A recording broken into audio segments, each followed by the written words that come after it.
Between January and June last year, by the report, the Abia State have gotten over 121 billion. So the thing is, people want a governor that, no matter the party, a governor that will utilize that money and work for your people.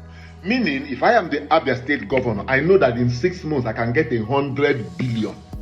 I will start a project, the local normal ordinary project, our payment of salaries. I will make sure that those things and those money that are not comes, and the internal generated revenue that is coming from my state, I make sure I gather them together, make sure that all the ministries are working. The local government gets its own money.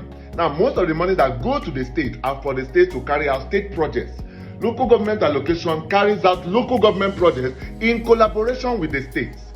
So the federal government is the federal government of the 36 states. So Imo State, Abia State, Anambra State, Ebonyi State, all of them are in the state federal concern. So what that means is that the federal government wants to start any project, and he thinks that the Abia State is where the raw material for that project is. They will send it to Abia State. It doesn't matter who is the governor. Right now, there is a federal government project going on in Abia State, and it's going to cost, I think the federal government is borrowing money from the Islamic Development Bank, over $125 million. And that project is going to Abia State. Now, can the federal government influence and make sure that that thing works? Because you people struggle and because we fight. Oh, but we'll bring it to Imo State. I'll use Okano, go and work, let it come to Abia State. Nothing happens by law or by rule or by the way things should happen. You struggle. That's why you fight. That's why you want to get into power, because things are not ordered. But under normal circumstances, Tinubu does not personally share any money. Tinubu cannot influence how much the state gets or not. If he does it, he's a thief.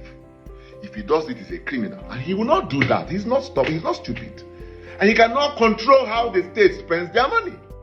But the what do you call it, EFCC, that doesn't even know their job most times, these are people who will make sure that once the federal allocation is moved on and they get their money, that these people do their job. If they don't, there should be auditing every fiscal year. Maybe 3 months or 6 months or every 1 year, that should be audited to make sure that all this money that comes in gets audited to make sure they are going to use it. So let somebody tell Cubana's chief priest that it's not the responsibility of the president to give states money.